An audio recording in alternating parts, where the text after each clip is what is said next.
Purihin ang Diyos, purihin ang ating Panginoon. Ano kayang mangyayari pag naniwala ka sa imposible? Sa Ebanghelyo ngayon makikita natin na kung meron kang pananampalataya ay pwedeng baguhin ang buhay mo. Makita natin sa Ebanghelyo ngayon na 2 bulag ang lumapit at sumisigaw kay Jesus.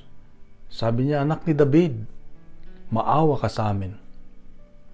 At tinanong sila ni Jesus, sabi niya, "Naniniwala ba kayo na kaya ko kayong pagalingin?" Sabi niya, "Opo, Panginoon." Mangyari sa inyo ang ayon sa inyong pananampalataya.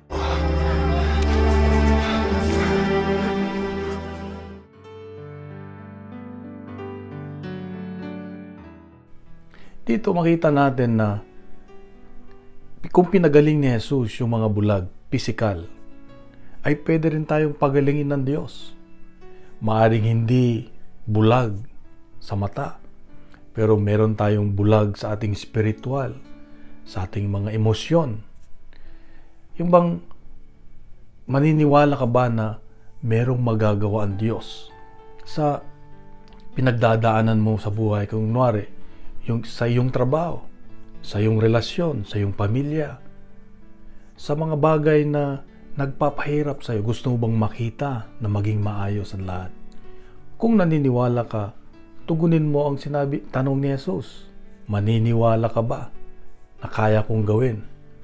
Dapat ang tugon natin, ang tugon mo kapatid ay, "Opo, Panginoon." According to your faith, let it be done to you. So makita natin dito ang pananampalataya, ang pagpapagaling ng Diyos ay hindi lamang pisikal na bulag, kundi ang kanyang pagagalingin ay ang ating puso. Hindi lang yung external na tinatawag, yung panlabas, kundi pati yung kaloob-looban natin, pagagalingin ng Diyos. Kung naniniwala tayo, kung nananampalataya tayo.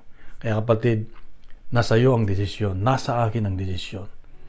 Kung sa tingin mo may magagawa ang Diyos sa mga pinagdadaanan mo, gagawa siya at meron siyang magagawa. Kapatid, ito ang paalala ng Diyos sa akin ngayon. Manampalataya sa Diyos at magtiwala. Stay blessed and keep believing. God bless. Heal me, O Lord, and I will be healed. Save me, and I will be saved. Oh, heal me, O Lord, and I will be healed. For you are the one.